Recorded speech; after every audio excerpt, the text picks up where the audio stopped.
Good morning students. तो आज हम पढ़ेंगे मैट्रिक्स का लेक्चर 8। आगे देखते हैं एक्सरसाइज 5.2 जो किसी समय का चल रहा था उसी के अगला क्वेश्चन सब बताएंगे, लेकिन थोड़ा सा हम लोग थ्योरी भी पढ़ेंगे, जहां तक पढ़ लिए थे उसी के जस्ट आगे मैट्रिक्स का। ठीक है, तो पहले कुछ हम लोग थ्योरी पहले डिस्कस करते हैं, उसके बाद एक्सरसाइज 5.2 के आगे जो हम लोग क्वेश्चन डिस्कस कर रहे थे, क्वेश्चन नंबर 15 तक कर लिए थे, उसके आगे जो भी इंपॉर्टेंट क्वेश्चन सब है सारा हम डिस्कस करेंगे, लेकिन पहले थोड़ा सा हम थ्योरी आगे बढ़ते हैं। ठीक है, हम लोग को पढ़ना है अभी transpose of A matrix. Transpose of A matrix क्या होता है ध्यान देना। जैसे मान लो कोई मैट्रिक्स है, एग्जांपल से पहले समझो। जैसे कोई मैट्रिक्स है, ट्रांसपोज उसका निकालना है 1 2 3 4 5 6, मान लो यही सब एलिमेंट लिए। इसका ऑर्डर कितना है पहले ये बताओ तो। इसका ऑर्डर है ना 2/3, 2 रो है और 3 कॉलम है, इसका ऑर्डर हो गया 2/3। इसका हमको ट्रांसपोज निकालना है। ट्रांसपोज को हम लोग रिप्रेजेंट करते हैं a⁻t, कुछ इस टाइप से लिखते हैं। ठीक है, ट्रांसपोज जब भी कहेगा किसी मैट्रिक्स का निकालने के लिए तो a का पावर t को हम कह सकते हैं a का ट्रांसपोज, या a', या हम लोग उसको a' से भी रिप्रेजेंट करते हैं। तो ट्रांसपोज को रिप्रेजेंट करने का ये तरीका है a का पावर t या a'। इसका वैल्यू कैसे निकालते हैं पहले एग्जांपल से समझना है। तो इसमें कुछ नहीं करना है, फर्स्ट रो को फर्स्ट कॉलम में लिखना है और सेकेंड रो को सेकेंड कॉलम में। मतलब रो को कॉलम वाइज लिखते हैं ना, उसी को ट्रांसपोज करना कहते हैं। आसान है, फर्स्ट रो को फर्स्ट कॉलम में लिख देना है और सेकेंड रो को सेकेंड कॉलम। मतलब रो को कॉलम वाइज लिखने को हम लोग ट्रांसपोज करना कहते हैं। हाँ, इसका उल्टा भी कह सकते हैं कि फर्स्ट कॉलम को फर्स्ट रो में रख दो, सेकेंड कॉलम को सेकेंड रो में रख दो और थर्ड कॉलम को थर्ड रो में रख दो, हम ये भी कर सकते हैं। ठीक है, मतलब रो को कॉलम वाइज लिखो या कॉलम को रो वाइज लिखो, आंसर सेम ही आएगा, फॉर्म सेम ही आएगा।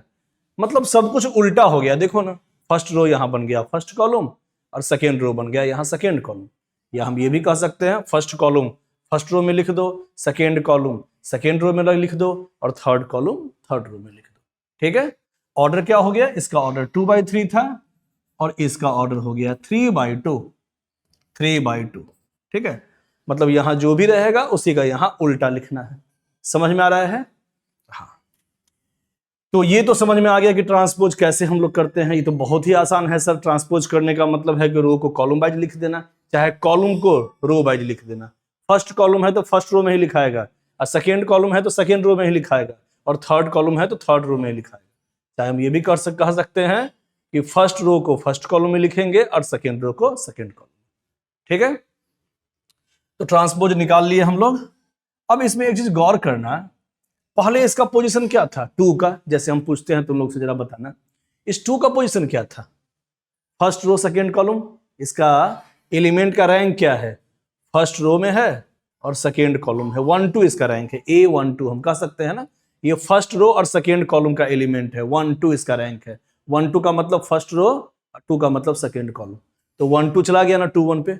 देखो ट्रांसपोज करने के बाद क्या हो गया, जिसका रैंक 1 2 था फर्स्ट रो सेकेंड कॉलम, वो बन गया फर्स्ट कॉलम सेकेंड रो, उल्टा हो गया। समझो बात को, यहां देखो। अब इसका थ्योरी पे ध्यान देना है, अपने आप समझ में आ जाएगा। जैसे मान लो कोई मैट्रिक्स है, इसका सारा एलिमेंट हम लोग कैसे कैसे रिप्रेजेंट करते हैं। मान लो हम इसको 2/3 में लिखें, 2/3 में। 2/3 का मतलब हम लोग कैसे रिप्रेजेंट करते थे, A11 A12 A13 A21 A22 A23, ऐसे ही हम लोग रैंक लिखते थे, है ना। रैंक ऐसे ही लिखते थे। रैंक लिखने का मतलब उसका पोजीशन बताना। जैसे 1 2 है मतलब फर्स्ट रो है और सेकेंड कॉलम है।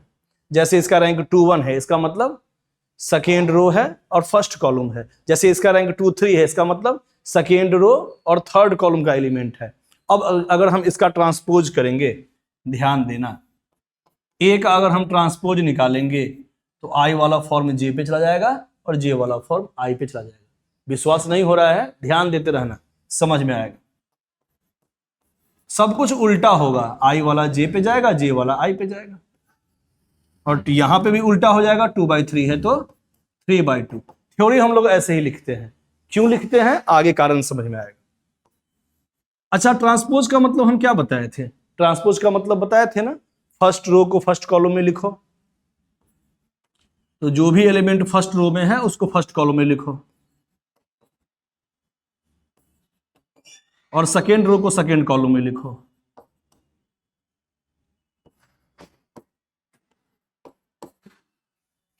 अब देख लो ध्यान से, 1 2 वाला कहां चला गया? 1 2 वाला चला गया ना 2 1 पोजीशन पे, ये वाला एलिमेंट यहां चला गया ना। इसका रैंक क्या है? अगर इसका रैंक पूछेंगे तो कहोगे ना फर्स्ट रो और सेकेंड कॉलम का एलिमेंट है। और ये कौन सा है? ये है सेकेंड रो फर्स्ट कॉलम का एलिमेंट, है ना।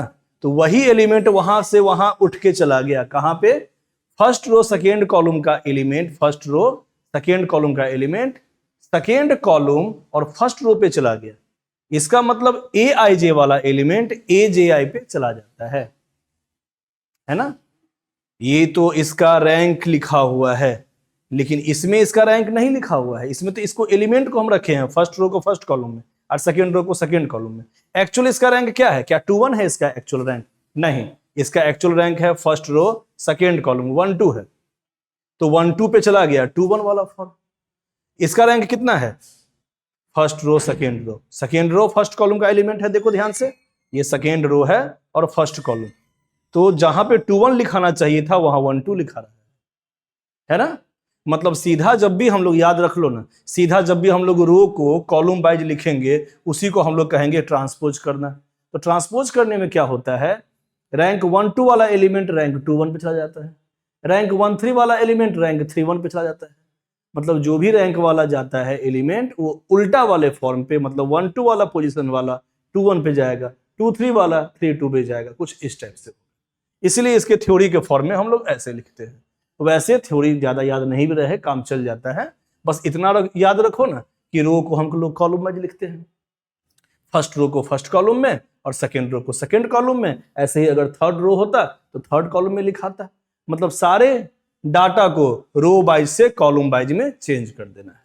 चाहे हम ये भी कह सकते हैं कि कॉलम को रो वाइज चेंज कर दे, बात एक ही होगा। फर्स्ट कॉलम को फर्स्ट रो में लिखोगे, सेकेंड कॉलम को सेकेंड रो में और थर्ड कॉलम को थर्ड रो में, आंसर से नहीं आएगा। ठीक है, इसीलिए हम लोग देखते हैं कि जो एलिमेंट पहले 1 2 पोजीशन पे था वो अब 2 1 पोजीशन पे आ गया, जो एलिमेंट 1 3 पोजीशन पे था फर्स्ट रो थर्ड कॉलम वो अब 3 1 पोजीशन पे आ गया, थर्ड रो फर्स्ट कॉलम। इसीलिए ऐसा हम बता रहे हैं बाद में, तो कंफ्यूज नहीं करना है। ये थ्योरी अगर मान लो नहीं भी पता है, बस इतना ही याद रखना है, इसमें कंफ्यूज करोगे। बस इतना ही याद रखो ना कि आईजे वाला पोजीशन जेआई पे जाता है और ऑर्डर भी 2 by 3 से 3 by 2 हो जाता है। बस इतना ही याद रखो, ये तो आगे कंफ्यूज करोगे। यहीं पे देख लो, यहां ज्यादा समझ में आएगा, है ना। यहां देखो, इसका रैंक क्या है? 2 2, सेकेंड रो सेकेंड कॉलम, तो 2 2 कहां जाएगा? 2 2 का उल्टा तो 2 2 ही होता है, तो अभी भी 2 2 पे है, सेकेंड रो सेकेंड कॉलम। इसका देखो रैंक 2 3 सेकेंड रो और थर्ड कॉलम, 2 3 वाला चला गया 3 2 पे, थर्ड रो सेकेंड कॉलम। इसीलिए ए आई जे वाला हम लोग लिखते हैं ए जी आई, और ऑर्डर जो है 2 by 3 3 by 2। मतलब काम तो बहुत इजीली होता है, लेकिन थ्योरी भी याद रखना है कि थ्योरी कैसे लिखाता है ना। थ्योरी हम लोग ऐसे लिख सकते हैं। समझ में आ गया? मतलब रैंक कहां कहां जाता है? 1 2 वाला एलिमेंट 2 1 रैंक पे जाता है, 2 3 वाला एलिमेंट 3 2 वाले रैंक पे जाता है। समझ में आ गया होगा? ठीक है, तो जब भी कहेगा ट्रांसपोज निकालने के लिए तो जनरली हम लोग को सिंपल देता है, थ्योरी वाला नहीं देता है क्वेश्चन। तो अगर सिंपली अगर कोई कहेगा इसका ट्रांसपोज निकालने के लिए, सीधा हम रो वाइज को कॉलम वाइज में लिख देंगे। ठीक है, आगे बढ़ते हैं। अब इसका कुछ थ्योरी लिख लो, मतलब यहां ऑर्डर कुछ भी हो सकता है, 2 by 5 रहेगा तो 5 by 2 में हो जाएगा चेंज। ठीक है, तो इसका कुछ प्रॉपर्टी लिखना है, प्रॉपर्टीज याद रखना। हाँ, प्रॉपर्टी में याद रखना है, अगर कोई दो मैट्रिक्स को अगर हम जोड़ते हैं, मान लो 2 मैट्रिक्स है, उसको हम सम कर रहे हैं। अच्छा, 2 मैट्रिक्स को कब हम सम कर सकते हैं? जब दोनों का ऑर्डर सेम हो तभी सम कर सकते हैं। तो 2 मैट्रिक्स को सम कर दिए, सम करने के बाद जो रिजल्ट आया उसका ट्रांसपोज कर दिए, तो वो किसके बराबर होगा? ए का ट्रांसपोज प्लस बी का ट्रांसपोज। मतलब अलग अलग ए का ट्रांसपोज बी का ट्रांसपोज निकालने के बाद जो मैट्रिक्स आएगा उसको जोड़ो, या पहले ही दो मैट्रिक्स को जोड़ने के बाद ट्रांसपोज निकालो, बात बराबर। ठीक है, तो यहां पहला काम होता है ब्रैकेट का, तो ब्रैकेट के अंदर ए प्लस बी का काम है, तो दो मैट्रिक्स को जोड़ने के बाद जो मैट्रिक्स बनेगा उसका तुम ट्रांसपोज निकालोगे, मतलब रो को कॉलम वाइज लिखोगे, या पहले ही ए का ट्रांसपोज और बी का ट्रांसपोज निकाल के जोड़ोगे, सेम ही आंसर आएगा। ठीक है, ये आगे हम लोग डिस्कस करेंगे, तत्काल अभी याद कर लो प्रॉपर्टी, और जब हम क्वेश्चन बताएंगे तो आगे देखना। ये कुछ प्रॉपर्टी सब याद रखना है।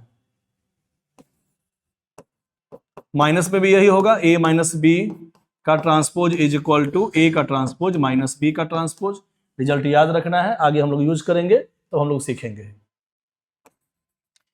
अब ए मल्टीप्लाई बी का ट्रांसपोज क्या होगा, दो मैट्रिक्स को मल्टीप्लाई करेंगे और उसका ट्रांसपोज अगर निकालते हैं तो वो A transpose multiply B transpose के बराबर नहीं होगा। वो किसके बराबर होगा पता है, ए मल्टीप्लाई बी, ध्यान देना, दो मैट्रिक्स को मल्टीप्लाई करेंगे उसके बाद अगर ट्रांसपोज निकालेंगे तो वो बराबर होगा बी का ट्रांसपोज इनटू ए का ट्रांसपोज। उल्टा हो जाता है, आगे हम लोग वेरीफाई करेंगे। ठीक है, तो दो मैट्रिक्स को मल्टीप्लाई करने के बाद अगर ट्रांसपोज निकालते हो तो वो A transpose into B transpose नहीं होता है, वो B transpose into A transpose होता है। ठीक है, याद रखना है। फिर आगे कोई कांस्टेंट से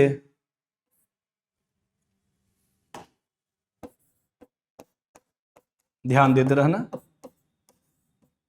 क्या लिखे हैं, कोई स्केलर क्वांटिटी, मतलब कोई कांस्टेंट हो चाहे कोई एक सिंगल एलिमेंट हो, उससे हम मैट्रिक्स वाले फॉर्म को अगर मल्टीप्लाई करते हैं और उसके बाद उसका ट्रांसपोज निकालते हैं, या ए का ट्रांसपोज निकालने के बाद के से मल्टीप्लाई करते हैं, अंतर नहीं पड़ता।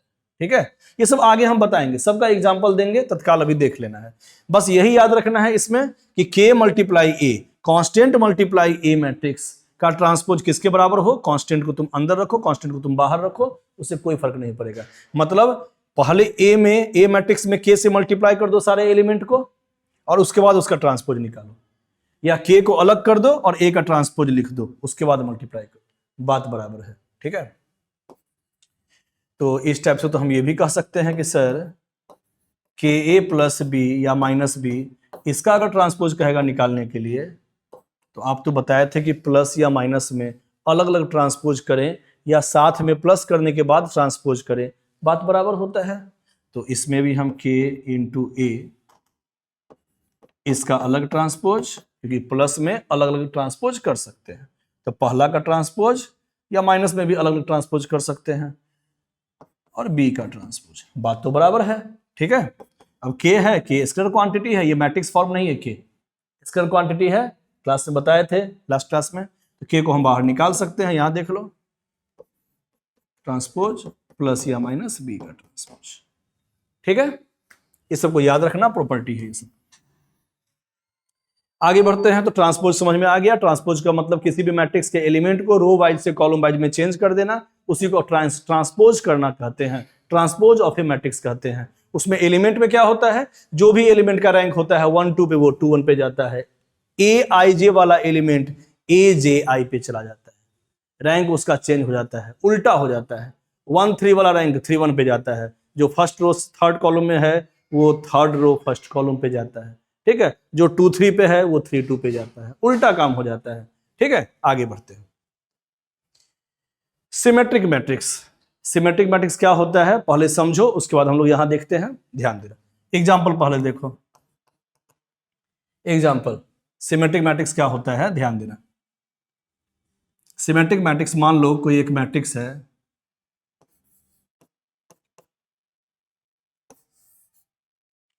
कोई मैट्रिक्स लिखते हैं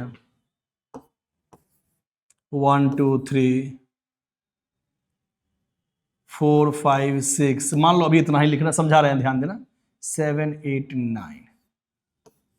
अब इसका हमको अभी यहां सब एलिमेंट नहीं लिखे हैं, ठीक है, यहां सब अभी एलिमेंट नहीं लिखे हैं, ये 3 by 3। याद रखना, सिमेट्रिक मैट्रिक्स हमेशा स्क्वायर मैट्रिक्स में ही पॉसिबल है। सिमेट्रिक मैट्रिक्स जो पढ़ा रहे हैं वो स्क्वायर के फॉर्म में ही होना जरूरी है, लिखा हुआ है ओनली फॉर स्क्वायर मैट्रिक्स। और इसमें क्या होता है, जो एलिमेंट 1 2 पे होता है, ये 1 2 पे है, मतलब फर्स्ट रो सेकेंड कॉलम पे है, वो 2 1 पे भी वही होगा। जो 1 2 पे होगा वो 2 1 पे भी होगा सेम, जो 1 3 पे होगा वो 3 1 पे भी होगा सेम। इसका रैंक क्या है? 1 3, फर्स्ट रो थर्ड कॉलम, तो वो कहां चला गया? 3 1 पे। जो 1 3 पे है वो 3 1 पे भी होगा। जो 2 3 पे है इसका रैंक क्या है? 2 3, सेकेंड रो थर्ड कॉलम 2 3 पे, वो जाएगा 3 2 पे, ये 3 2 पे आ गया। सीधा याद रखो ना, याद करने का तरीका बताते हैं। जो मेन डायगोनल्स है उसके इधर वाला सेम होना चाहिए, इधर वाला सेम होना चाहिए, और यहां सेम होना चाहिए। कौन कौन सा एलिमेंट सेम है? ध्यान देना, कौन कौन सा एलिमेंट सेम है? जिसका पोजीशन 1 2 है वो 2 1 पे सेम है, 1 3 वाला 3 1 पे, 2 3 वाला 3 2 पे, 1 1 का उल्टा तो 1 1 ही होता है, इसलिए डायगोनल्स का एलिमेंट 1 की जगह पे 1 ही जाएगा। इसका क्या पोजीशन है? 2 2, सेकेंड रो सेकेंड कॉलम 2 2, 2 2 का उल्टा क्या होता है? 2 2, मतलब 5 5 के ऊपर ही जाएगा, इसका नहीं जगह चेंज। ठीक है, ये 9 3, थर्ड रो थर्ड कॉलम, तो 3 3 वाला भी 3 3 पे ही जाएगा। इसका मतलब ये सब वैसे ही लिखा हुआ रहेगा 1 5, बस ये दोनों इक्वल होना चाहिए। ठीक है, तो वही यहां पे लिखा हुआ है, ए आई जे वाला एलिमेंट ए जे आई वाला एलिमेंट दोनों बराबर होना चाहिए। 1 2 रैंक वाला 2 1 वाला रैंक बराबर होना चाहिए। 1 3 वाला एलिमेंट 3 1 वाला एलिमेंट बराबर होना चाहिए। 2 3 वाला एलिमेंट 2 3 का मतलब सेकेंड रो थर्ड कॉलम, वो 3 2 के बराबर होना चाहिए, थर्ड रो और सेकेंड कॉलम के एलिमेंट के बराबर होना चाहिए। वही लिखा हुआ है ए I J equal to A J आई। समझ में आ गया होगा? जिस एलिमेंट का रैंक यहां कुछ भी रखो 1 2, तो वो 2 1 वाले रैंक के बराबर होना चाहिए, यहां रखो 2 3 तो वो 3 2 वाले रैंक के बराबर होना चाहिए। समझ में आ गया होगा? ठीक है, हाँ, ये लिखा हुआ फॉर ऑल आई एंड जे, आई और जे के हर वैल्यू जो भी यहां वैलिड होगा, हर वैल्यू के लिए ये बराबर होना चाहिए, आई जे वाला जे आई के बराबर होना चाहिए। ठीक है, समझ में आ गया? अब देखो यहां पे भी वही है, यहां सेम है, यहां सेम है, यहां सेम। मतलब सिंपल भाषा में हम ये कह सकते हैं, ऐसा स्क्वायर मैट्रिक्स जिसका ट्रांसपोज निकालने पे फिर से वही मैट्रिक्स आ जाए।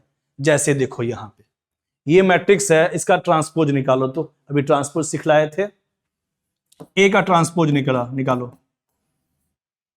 फर्स्ट रो को फर्स्ट कॉलम में लिखो, सेकेंड रो को सेकेंड कॉलम में लिखो, और थर्ड रो को थर्ड कॉलम में लिखो। देखना फिर से सेम आ गया कि नहीं?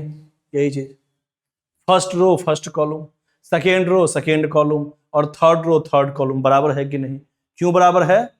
क्योंकि 1 2 वाला 2 1 जब भी बराबर होगा, 1 3 वाला 3 1 जब भी बराबर होगा एलिमेंट, और 2 3 पोजीशन वाला एलिमेंट 3 2 पोजीशन वाला एलिमेंट के बराबर होगा, तो ये ऐसा घटना घटेगा ही। क्योंकि ट्रांसपोज में ही हम लोग देखे थे कि ए आई जे आई पे चला जाता है ना? तो जब भी सिमेट्रिक फॉर्म होगा ना, सीधा याद रखो ना, सिमेट्रिक फॉर्म जब भी होगा ना, सिमेट्रिक फॉर्म, कोई भी मैट्रिक्स सिमेट्रिक फॉर्म कब होगा? सबसे पहला चीज कि वो स्क्वायर मैट्रिक्स होना चाहिए, और जब वो स्क्वायर मैट्रिक्स होगा तो फर्स्ट रो लिखो या फर्स्ट कॉलम लिखो, वो सेम ही दिखेगा। इसी में देख लो, first row first column same है, second row second column same है, 2 5 6 2 5 6, 3 6 9 3 6 9, third row third column same. तो हम ये भी कह सकते हैं सिमेट्रिक मैट्रिक्स का डिफिनेशन, ऐसा स्क्वायर मैट्रिक्स जिसका ट्रांसपोज करने पे फिर से उसी मैट्रिक्स के बराबर आ जाए, मतलब A transpose equal to A आ जाए। याद हो गया होगा? तो ऐसा स्क्वायर मैट्रिक्स जिसका first row first column same दिखे, second row second column same दिखे, third row third column same दिखे। लेकिन मेन तुम लोग को बस इतना याद रखना, एग्जाम में सबसे अधिक यही इंपॉर्टेंट है, ऐसा स्क्वायर मैट्रिक्स जिसका ट्रांसपोज करने पे फिर से वही आ जाए।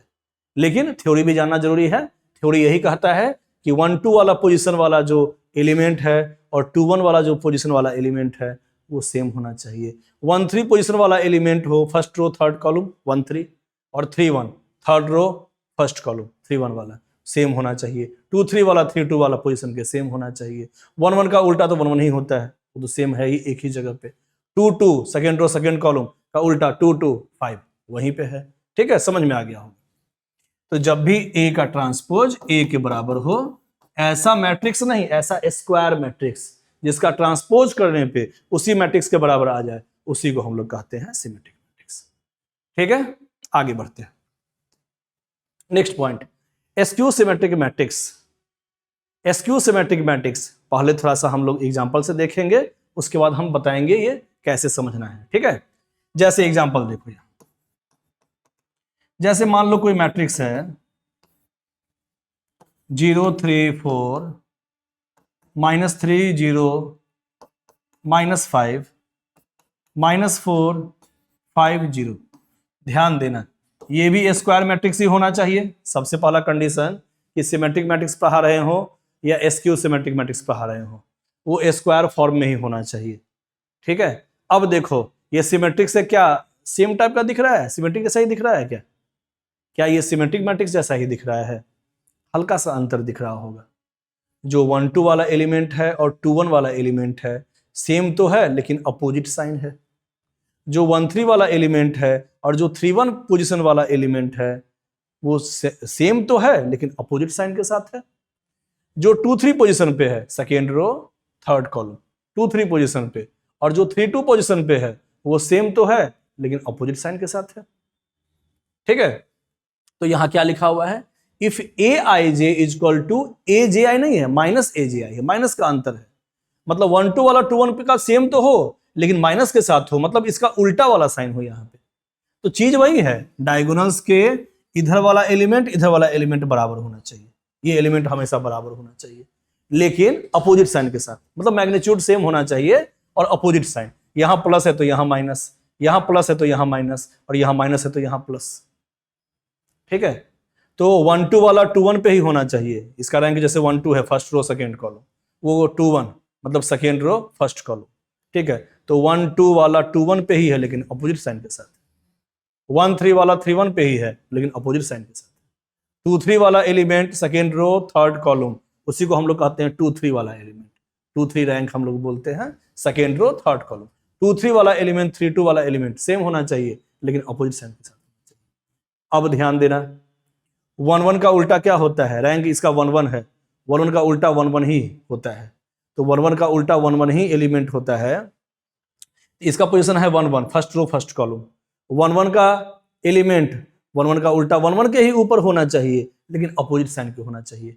अब एक ही एलिमेंट उसी के ऊपर कैसे अपोजिट साइन के साथ रह सकता है? सिर्फ 0 ही एलिमेंट हो सकता है। जैसे यहां देख लो, ये है सेकेंड रो सेकेंड कॉलम, इसका रैंक है 2 2, सेकेंड रो सेकेंड कॉलम 2 2। तो 2 2 का उल्टा वाला रैंक क्या हो जाएगा? 2 2 ही होगा। तो अभी क्या पढ़ा रहे हैं? जो भी ए आई जे वाला फॉर्म है वो माइनस ए जे आई के बराबर होना चाहिए। तो 2 2 वाला 2 2 के ही बराबर होना चाहिए, लेकिन अपोजिट साइन के साथ। तो 0 ही एक ऐसा संख्या है जो प्लस के साथ लिखो या माइनस के साथ लिखो, बात बराबर है। तो 2 2 का उल्टा रैंक 2 2 के ही ऊपर होना चाहिए, लेकिन माइनस के साथ है, तो 0 का रैंक माइनस 0 का रैंक, बात बराबर, ठीक है। अब यहां पे देख लो, थर्ड रो थर्ड कॉलम 3 3, और यहां पे भी 3 3 है ना। 3 3 वाला जो एलिमेंट है थर्ड रो थर्ड कॉलम वाला, उसका उल्टा रैंक कौन सा हो जाएगा? 3 3 का उल्टा 3 3 होगा। देखो 2 3 का उल्टा हो जाता है 3 2, 2 3 वाला रैंक 3 2 वाले पे चला जाता है। 1 3 वाला 3 1 रैंक पे जाता है। ठीक उसी प्रकार 3 3 वाला रैंक 3 3 पे ही जाएगा, लेकिन उल्टा रैंक के साथ। तो याद रखना, स्क्यू सिमेट्रिक मैट्रिक्स में डायगोनल्स का एलिमेंट हमेशा वैल्यू 0 ही होता है, क्योंकि इसका नियम है कि ए आई जे वाला माइनस ए जे आई के बराबर होना चाहिए। ये इसके बराबर होना चाहिए, लेकिन माइनस के साथ। ये इसके बराबर होना चाहिए 1 3 वाला 3 1 पे, लेकिन माइनस के साथ। तो 2 2 का भी उल्टा 2 2 ही होता है। तो वही नंबर उसी के ऊपर कैसे जाएगा? माइनस के साथ। एक 0 ही एक ऐसा संख्या है कि 0 का उल्टा वहां लिखना है -0, बात बराबर है, ठीक है। अब थ्योरी में समझाते हैं, ध्यान देना, थ्योरी में समझाते हैं। तो इतना भी याद कर लोगे ना कि यहाँ पे 0 होता है एलिमेंट, काम चल जाएगा। लेकिन 0 क्यों होता है वो हम बता रहे थे तब से हम यही डिस्कस कर रहे थे कि यहाँ 0 क्यों होता है। फिर से बता रहे हैं, थोड़ा कोशिश करो, समझो, समझ में आ जाएगा। ये है 1 2 फर्स्ट रो सेकेंड कॉलम। तो 1 2 का उल्टा 2 1 पे जाएगा माइनस के साथ। 1 3 वाला रैंक 3 1 पे जाएगा माइनस के साथ। 2 3 वाला जिसका रैंक है 2 3 सेकेंड रो थर्ड कॉलम, 2 3 वाला 3 2 पे जाएगा माइनस के साथ, है ना। तो 2 2 वाला का भी उल्टा 2 2 जाएगा माइनस के साथ। तो 0 का ही उल्टा -0, इसलिए यहाँ 0 ही लिखते हैं। अगर 0 के अलावा यहाँ मान लो होता 7, तो 7 का उल्टा -7 तो उसी पोजीशन पे जाता है ना, क्योंकि 2 2 इसका रैंक है और 2 का उल्टा 2 ही होता है, तो 7 और -7 एक ही जगह कैसे रह सकता था? पॉसिबल नहीं है। लेकिन 0 का हो या -0 का हो, पॉसिबल है। इसीलिए यहां पे सारा एलिमेंट 0 ही होता है। अब तो समझ में आ गया होगा, ठीक है। अब हम थ्योरी से बताते हैं ये 0 क्यों होता है। ध्यान देना, हम लोग जानते हैं स्क्यू सिमेट्रिक मैट्रिक्स में aij is equal to -aj होता है, और डायगोनल्स का जो एलिमेंट होता है, डायगोनल्स का एलिमेंट, उसमें हमेशा number of row number of column बराबर होता है ना। हम लोग पढ़े थे, देख लो यहां पे कहां चला गया। अच्छा, एग्जांपल लिए तो हम फिर से बता रहे हैं एग्जांपल, ध्यान देना, फिर से एग्जांपल बता रहे हैं।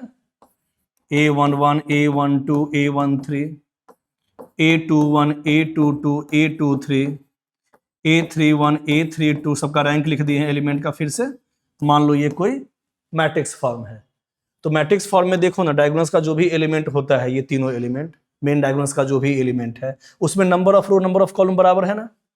जो number of row number of column बराबर है ना, i बराबर j है। aij अगर इसको हम लिखेंगे, अगर हम इसको aij से रिप्रेजेंट करते हैं मैट्रिक्स फॉर्म को, 3/3 का है यहाँ पे, तो i का मतलब होता है नंबर ऑफ रो और j का मतलब होता है नंबर ऑफ कॉलम।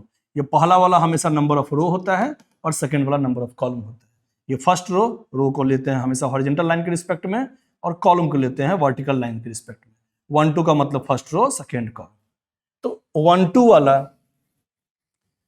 यहाँ 1 2 रैंक है, यहाँ 1 3 रैंक है, लेकिन जो डायगोनल्स का एलिमेंट है उसका जो रैंक लिखा हुआ है उसमें number of row number of column बराबर है ना। तो अगर हम कहेंगे फॉर डायगोनल एलिमेंट, सबको पता है डायगोनल एलिमेंट में i और j तो बराबर होता है। ध्यान देना बात पे अब, है ना, समझा रहे हैं यहां 0 कैसे है। हम डायगोनल्स के एलिमेंट के लिए हम जानते हैं कि i बराबर j होता है, तो for diagonal element i is equal to j। अब i is equal to j है, तो j की जगह हम i पुट कर सकते हैं, क्योंकि ये हम समझा रहे हैं, ये कंडीशन होता है स्क्यू सिमेट्रिक मैट्रिक्स में aij is equal to always minus aj, ये कंडीशन होता है। और डायगोनल्स एलिमेंट में i बराबर j होता है, i बराबर j होता है, तो जब हम j की जगह i पुट कर दिए, अब इसको हम इस साइड लाएंगे तो aii और माइनस aii इधर आएगा तो 2aii हो जाएगा, क्योंकि जब ये इधर जाएगा तो aii plus aii 2aii is equal to 0। इसका मतलब aii is always equal to 0। aii का मतलब जिसका number of row number of column बराबर हो, और number of row number of column कब बराबर होता है? डायगोनल्स एलिमेंट का number of row number of column बराबर होता है। तो ये इसका प्रूफ भी है। बिहार बोर्ड में ये क्वेश्चन पूछता है कि आप प्रूफ कीजिए कि स्क्यू सिमेट्रिक मैट्रिक्स में, है ना, डायगोनल्स का एलिमेंट का वैल्यू जो होता है वो 0 क्यों होता है? क्योंकि इसका मेन नियम है स्क्यू सिमेट्रिक मैट्रिक्स में कि aij is always equal to minus aj, और डायगोनल्स के एलिमेंट में i बराबर j होता है, तो j की जगह हम i पुट कर दिए, तो ये भी बन गया aii, ये भी बन गया aii। अब जब इसको इधर ले आए हैं तो माइनस aii इधर आएगा तो हो जाएगा प्लस, है ना, aii प्लस aii 2aii।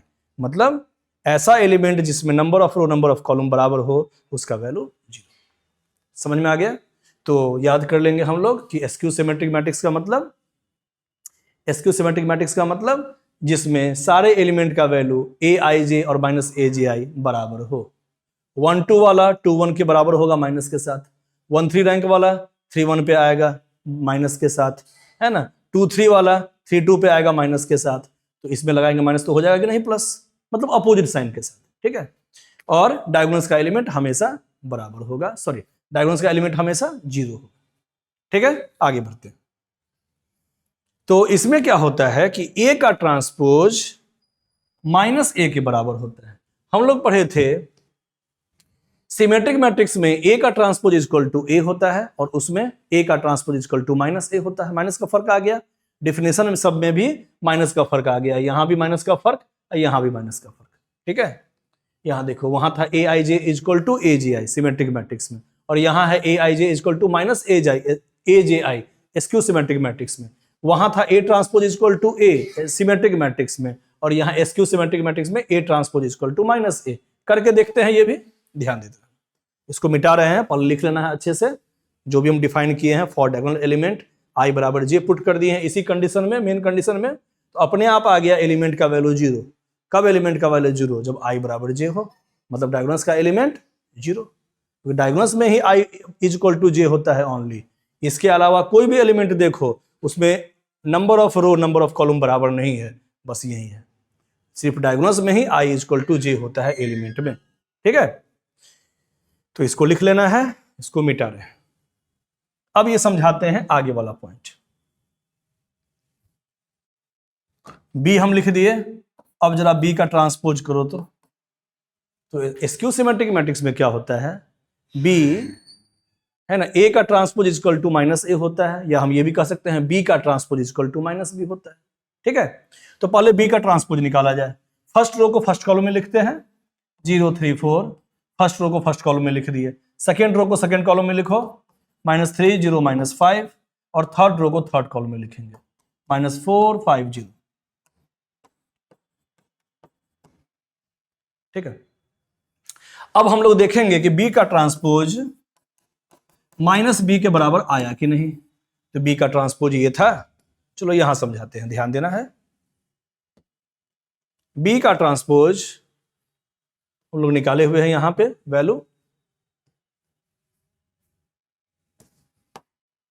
ठीक है, ये बी मैट्रिक्स था, इसका हम लोग ट्रांसपोज निकाले हैं। ट्रांसपोज का मतलब फर्स्ट रो फर्स्ट कॉलम में, सेकेंड रो सेकेंड कॉलम में, और थर्ड रो थर्ड कॉलम में लिख दिए। अब हम देखते हैं ये डिफाइन हो रहा है कि नहीं। तो जरा बताओ तो माइनस बी, बी कितना था, बी था 0 3 4 -3 0 -5 -4 5 0।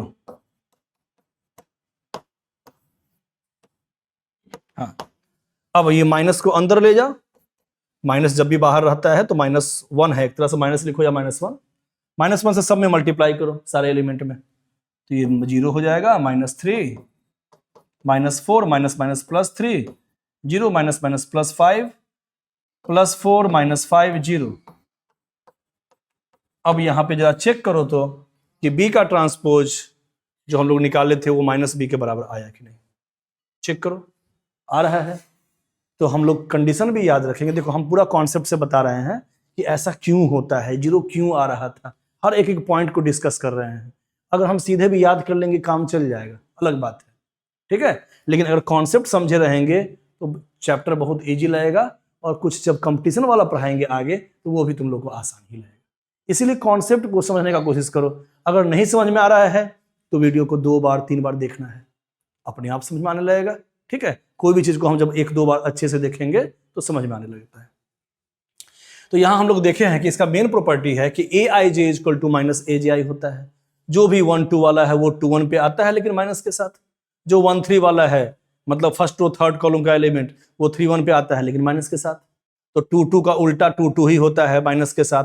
0 ही एक ऐसा एलिमेंट है जो उसी जगह पे माइनस के साथ लिखो या प्लस के साथ लिखो बात बराबर है। इसलिए यहाँ पे एलिमेंट सबका वैल्यू 0 होता है। उसका थ्योरेटिकल प्रूफ भी बताए थे कि डायगोनल्स में आई बराबर जे होता है, एलिमेंट में आई बराबर जे होता है। ठीक है, वो बताए थे, इसीलिए भी 0 आता है। 2 तरीके से बता दिए हैं। ठीक है, तो इसको याद भी कर लेंगे, काम चल जाएगा कि ए का ट्रांसपोज हमेशा माइनस ए होता है एसक्यू सिमेट्रिक मैट्रिक्स में, और ए I J is equal to minus ए जी आई होता है एलिमेंट।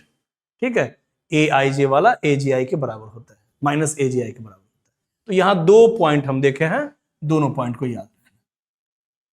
ठीक है, और ये वैलिड है सिर्फ ए स्क्वायर मैट्रिक्स में। आगे बढ़ते हैं। हाँ, तो आज हम जो थ्योरी बताए हैं उसका जो क्वेश्चन सब है ट्रांसपोज का, सिमेट्रिक मैट्रिक्स का और एसक्यू सिमेट्रिक मैट्रिक्स का, वो आगे डिस्कस करेंगे। पहले जो पहले वाला क्वेश्चन से बचा हुआ था वो आगे देख लेते हैं। चैप्टर आसान लगेगा, बस थ्योरी सब याद रखो, एकदम क्लियर रहेगा। ठीक है, आगे देखते हैं। अब ये सब क्वेश्चन बचा हुआ था एक्सरसाइज 5.2 में ही, और जो आज हम पढ़ाए हैं सिमेट्रिक मैट्रिक्स और एसक्यू सिमेट्रिक मैट्रिक्स वो 5.3 में दिया हुआ है उसका क्वेश्चन। तो सबसे पहले एक्सरसाइज 5.2 खत्म करते हैं क्वेश्चन, उसके बाद जो हम पढ़ाए थे सिमेट्रिक और एसक्यू सिमेट्रिक हल्का सा फिर से डिस्कस करेंगे आगे, और क्वेश्चन भी बताएंगे। ठीक है, तत्काल हम लोग एक्सरसाइज 5.2 का बचा हुआ क्वेश्चन सब देखेंगे। हाँ, हर टाइप का क्वेश्चन बता रहे हैं, ध्यान देना। अब ये शो करना है, प्रूफ करना है। थ्योरी अगर अच्छे से पढ़ लोगे चैप्टर सब समझ में आएगा, सारा क्वेश्चन तुरंत तुरंत बनेगा। तो मेन जो भी हम थ्योरी पढ़ा रहे हैं ना, एक एक पॉइंट तुम लोग को बता रहे हैं, उसको अच्छे से याद रखना है, उसके बाद क्वेश्चन देखना कितना जल्दी बनेगा। ठीक है, देखते हैं। प्रूफ करना है LHS, तो पहला काम होगा ब्रैकेट का। इस ब्रैकेट के अंदर जो भी लिखा हुआ है वो प्लस में लिखा हुआ है, दो मैट्रिक्स को प्लस किया गया है, तो सबसे पहला काम करेंगे इस ब्रैकेट का, उसके बाद इससे मल्टीप्लाई करेंगे, क्योंकि सबसे पहला काम होता है ब्रैकेट का। तो इसमें जोड़ते जाओ, 1 प्लस ओमेगा, फिर omega plus omega square, omega square plus 1, omega plus omega square, omega square plus 1। सामने सामने हम लोग जोड़ते जाते हैं, सेम पोजीशन को जोड़ते जाते हैं। Omega square plus omega, 1 plus omega square, omega plus 1, इसका मल्टीप्लाई 1 ओमेगा ओमेगा स्क्वायर से करना है, और हमको फिर प्रूफ करना है कि इसका वैल्यू इसके बराबर। ठीक है, तो यहां ओमेगा के बारे में लिखा हुआ नहीं है, लेकिन हम लोग क्लास 11th में पढ़े थे ओमेगा के बारे में, अभी उसी का यूज यहां पे करना है। स्टूडेंट को यहां कंफ्यूजन ये होता है कि सर ये कैसा क्वेश्चन दे दिया, ओमेगा के बारे में नहीं लिखा हुआ है। तो हम लोग पढ़े थे कॉम्प्लेक्स नंबर क्लास 11th में, ओमेगा जो होता है वो क्यूब रूट ऑफ यूनिटी होता है। जब 1 का पावर 1/3 को हम लोग निकालते हैं इसका वैल्यू, तो रियल नंबर में तो 1 आता है वैल्यू, और कॉम्प्लेक्स मतलब इमेजिनरी फॉर्म में ओमेगा और ओमेगा स्क्वायर आता था, जो हम लोग क्लास 11th में पढ़े थे, है ना। इसका कुछ प्रॉपर्टी पढ़े थे, जो प्रॉपर्टी तुम लोग याद कर रखना, हमेशा आगे वाले चैप्टर में काम देता है। तो 1 के पावर 1/3 को का वैल्यू जब भी निकालते हैं तो रियल नंबर में 1 आता है, और इमेजिनरी नंबर में 1 का पावर 1/3 का वैल्यू ओमेगा और ओमेगा स्क्वायर आता है ना। ये क्यूब रूट ऑफ यूनिटी है 1 ओमेगा ओमेगा स्क्वायर। इसका कुछ प्रॉपर्टी है कि 1 प्लस ओमेगा, है ना, 1 प्लस ओमेगा स्क्वायर हमेशा 0 के बराबर होता है। जब भी तीनों भाई को जोड़ेंगे तो 0 आएगा, याद कर लो। जब भी तीनों भाई को मल्टीप्लाई करेंगे, मतलब ओमेगा क्यूब मल्टीप्लाई करने के बाद ओमेगा क्यूब, तो 1 आएगा, इसको याद रखना। हाँ, 3 रहे या 6 पावर रहे, है ना, 3 का कोई मल्टीपल भी रहे, ठीक है, तब पर भी वैल्यू 1 ही आएगा। ओमेगा पावर 3 रहे या 3 का कोई मल्टीपल भी रहे, बात बराबर है। क्यों बराबर है? ओमेगा पावर 6 को लिख सकते हैं ओमेगा पावर 3 इनटू ओमेगा का पावर 3, है ना। ओमेगा पावर मान लो 12 लिखा हुआ है, इसको लिख सकते हैं ना, ऐसे भी लिख सकते हैं। और ओमेगा का पावर 3 को हम लोग 1 कहते हैं, और 1 के पावर 4 को 1। तो सीधा याद रखो ना कि ओमेगा का पावर जब भी 3 हो या 3 का मल्टीपल हो, उसका वैल्यू हमेशा 1 होता है। ठीक है, हाँ, तो ये हम लोग पढ़ चुके थे पहले से कॉम्प्लेक्स नंबर में, इसका भी यूज करना है यहां पे। तो देखा जाए, अच्छा पहले एक चीज बताओ, यहां जो हम अभी लिखवाए हैं, तो अगर हम तुमसे पूछे कि 1 प्लस ओमेगा कितना होगा, इधर जाके होगा माइनस ओमेगा स्क्वायर। हम पूछे कि ओमेगा प्लस ओमेगा स्क्वायर कितना होगा, तो क्या बोलोगे? 1 उधर जाएगा तो सर -1 होगा। ये प्रॉपर्टी याद है तो कोई दिक्कत नहीं होगा, मेन यही दो प्रॉपर्टी है, इसको याद रखना है। और अगर हम पूछें 1 प्लस ओमेगा स्क्वायर कितना होगा, 1 प्लस ओमेगा स्क्वायर, ये उधर जाएगा तो माइनस ओमेगा होगा। अभी इसका यूज करना है, और ओमेगा पावर 3 रहे या 3 का कोई भी मल्टीपल रहे, 3 मल्टीप्लाई एनी इंटीजर या 3 मल्टीप्लाई एनी नेचुरल नंबर 1। ठीक है, अभी जस्ट पर हैं तो देखते हैं। तो यहां से बताओ तो 1 प्लस ओमेगा कितना लिख दें? माइनस ओमेगा स्क्वायर, है ना। इसके जगह हम लिखेंगे माइनस ओमेगा स्क्वायर, ताकि क्वेश्चन और जल्दी बन जाए।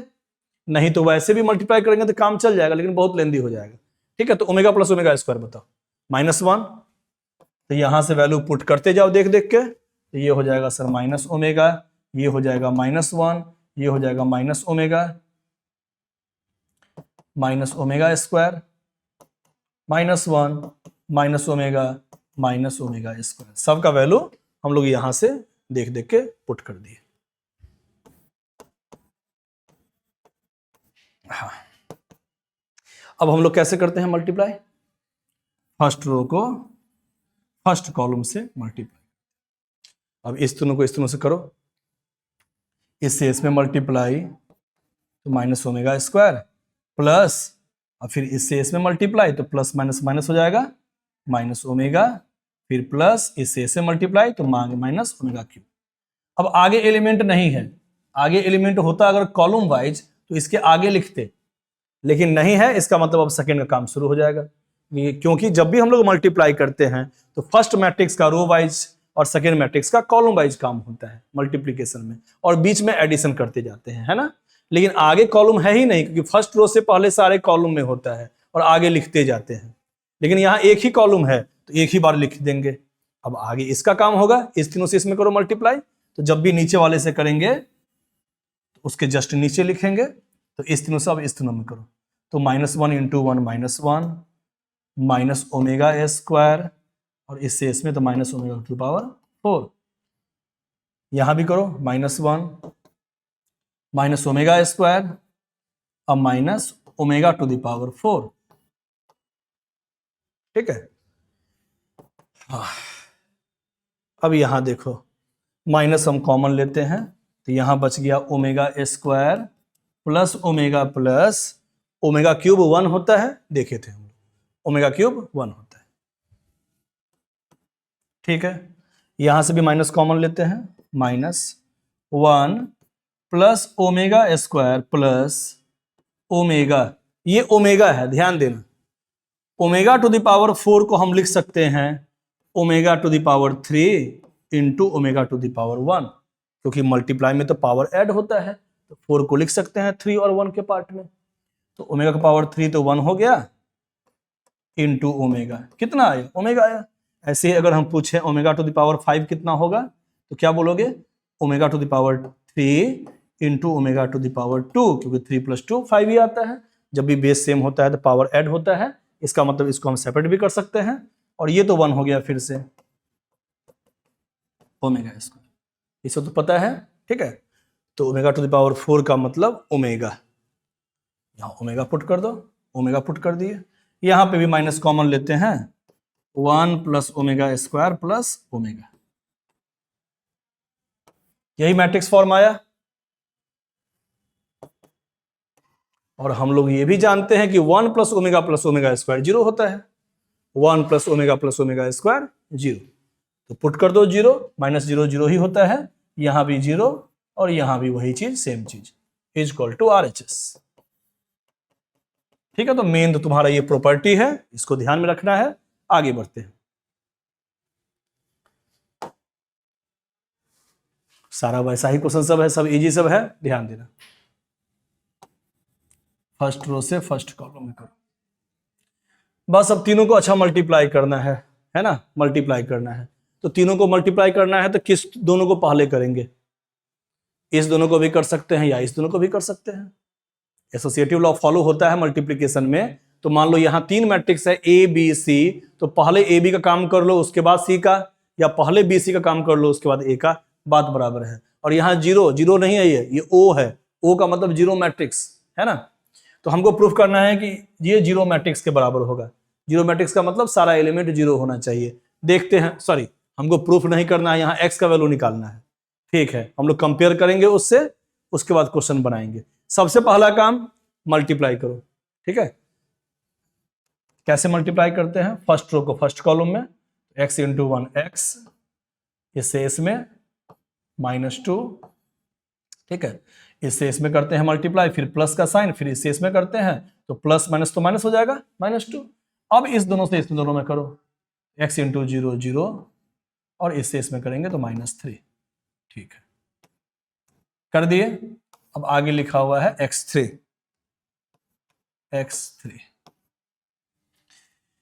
हाँ, यहां सीधा 0 लिखा हुआ है।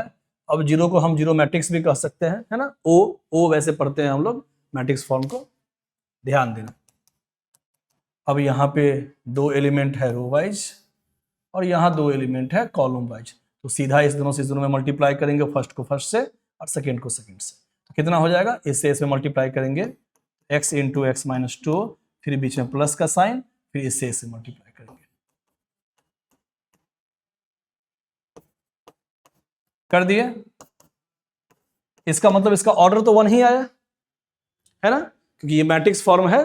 तो अगर मान लो यहाँ ऑर्डर 2/2 का आता तो हम 0 0 0 0 लिखते, लेकिन यहाँ जब हम लोग मल्टीप्लाई किए हैं तो वैसे भी हम तुम लोग को बताए थे कि इसका ऑर्डर कितना है, तो हम कहेंगे इसका ऑर्डर है 1/2। फर्स्ट रो सेकेंड कॉलम, एक ही रो है और 2 कॉलम है। इसमें कितना ऑर्डर है 2/2, इसमें कितना ऑर्डर है 2/1 है ना, 2 रो 1 कॉलम। तो मल्टीप्लाई कब संभव है, दो मैट्रिक्स का मल्टीप्लाई तभी संभव है जब फर्स्ट का नंबर ऑफ कॉलम्स और सेकेंड का नंबर ऑफ रो बराबर होता है। यहां बराबर है इसलिए मल्टीप्लाई संभव है। और जब मल्टीप्लाई होने के बाद जो रिजल्ट आता है मल्टीप्लीकेशन वाले मैट्रिक्स का, उसमें हमेशा पहला का रो और सेकेंड के कॉलम के बराबर होता है इसका ऑर्डर। तो फर्स्ट का रो है 1 और सेकेंड का कॉलम है 2, इसीलिए आया है 1/2 के फॉर्म में, एक रो 2 कॉलम। और इससे इसमें मल्टीप्लाई किए हैं फिर से 2/1। मल्टीप्लाई कब संभव है दोबारा बताओ, जब फर्स्ट मैट्रिक्स का नंबर ऑफ कॉलम्स और सेकेंड मैट्रिक्स का नंबर ऑफ रो बराबर हो। 2 बराबर है, और जो आंसर आता है उसका ऑर्डर क्या होता है, फर्स्ट का रो और सेकेंड का कॉलम वही ऑर्डर होता है 1/1। इसका मतलब ये 1/1 का मैट्रिक्स है तो ये भी 1/1 का ही मैट्रिक्स होगा, एक रो एक ही कॉलम। इसीलिए ओ को लिख दिए हैं 0 मैट्रिक्स। 0 का मतलब एक ही यहाँ पे एलिमेंट 0 आएगा, क्योंकि यहाँ भी एक ही एलिमेंट है। ठीक है, जितना यहाँ एलिमेंट का हम मैट्रिक्स बनाएंगे उसी वाले फॉर्म से ना हम लोग 0 मैट्रिक्स को कंपेयर करेंगे। तो यहाँ एक ही एलिमेंट था तो यहाँ भी एक ही एलिमेंट, ये एक ही एलिमेंट है, प्लस करने के बाद एक ही एलिमेंट हो जाएगा। x² - 2x और -9 is equal to 0, 1 element is equal to 1। x² - 2x - 9 is equal to 0। अब कंपेयर कर दो एलिमेंट को सीधा, तो कैसे निकाला है, ये फैक्टराइज तो नहीं हो पाएगा। तो फैक्टराइज नहीं होगा तो हम लोग को निकालना पड़ेगा x is equal to -b + (√b²) - 4ac/2a वाले फॉर्म से, क्वाड्रेटिक का जो फॉर्म होता है ना। तो -b कितना हो गया, ये a है 1, b है -2 और c है -9। तो -2 का स्क्वायर, सॉरी यहाँ -b रखना है, तो +2 हो जाएगा यहाँ, प्लस (√b²) -2 का स्क्वायर 4 -4 इंटू a है 1 और c है -9, तो +9 हो जाएगा /2a, a है यहाँ 1। x का वैल्यू क्या आ गया 2 + -4 40।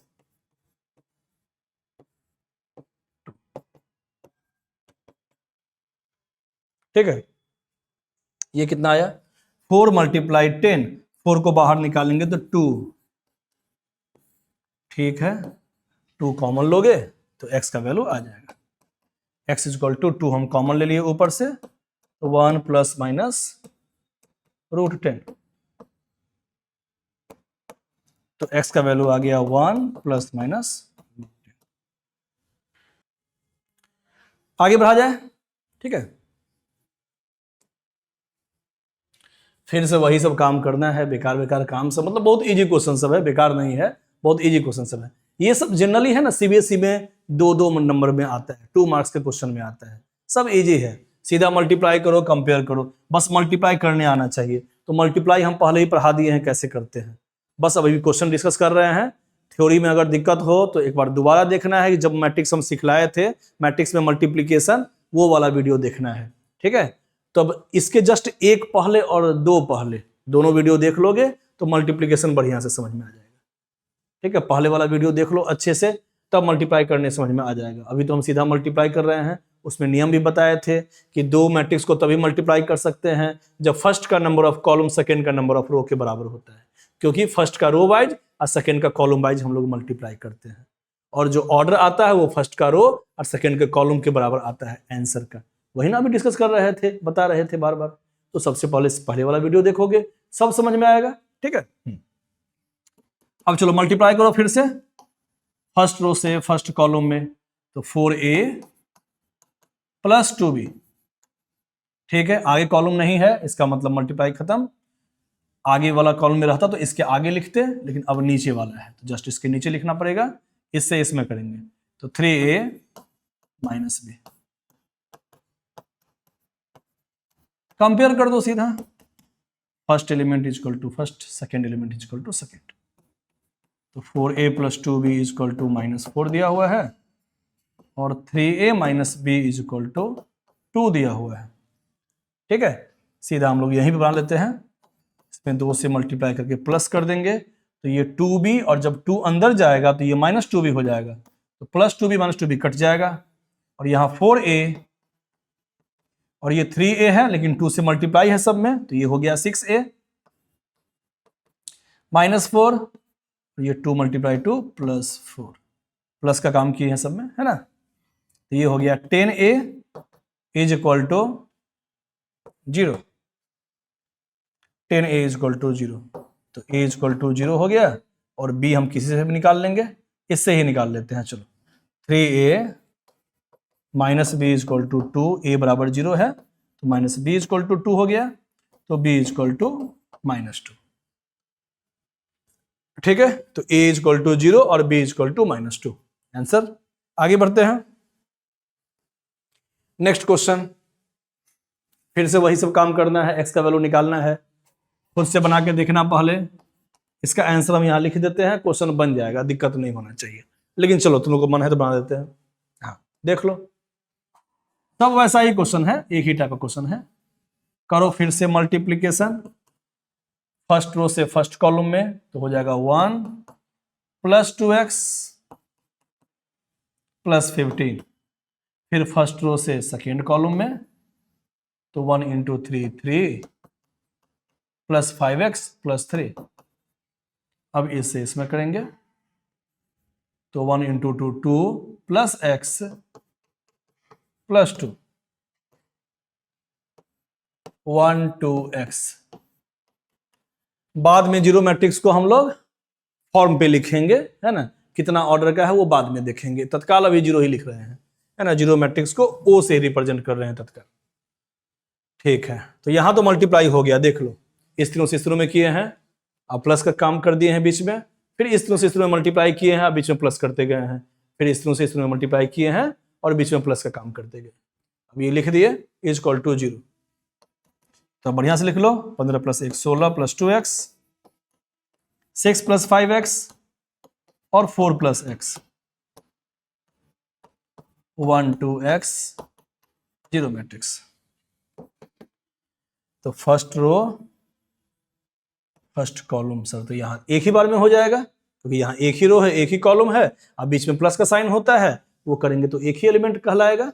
ठीक है, तो कर दो, इससे इसमें करेंगे मल्टीप्लाई, तो 16 प्लस 2x प्लस इससे इसमें मल्टीप्लाई करेंगे तो हो जाएगा 2 से मल्टीप्लाई करेंगे तो 12 प्लस 10x प्लस इससे करेंगे x से मल्टीप्लाई तो हो जाएगा 4x प्लस x स्क्वायर। ठीक है, इस तीनों से इस तीनों में किए हैं, फर्स्ट को फर्स्ट से, फिर प्लस सेकेंड को सेकेंड से मल्टीप्लाई, फिर प्लस थर्ड को थर्ड से मल्टीप्लाई। अब यहां 0 है, इसका मतलब एक ही एलिमेंट है, क्योंकि यहां पे एक ही एलिमेंट आया है प्लस करने के बाद, तो 1 element is equal to 1 element कर दो। कितना आ गया यहाँ पे x स्क्वायर प्लस इसको जोड़ेंगे तो हो जाएगा 4, कितना हो गया 10 प्लस 4 14x और प्लस 2x 16x, सही लिख रहे हैं। इसके अलावा इस दोनों को जोड़ेंगे तो 28 इज इक्वल टू 0।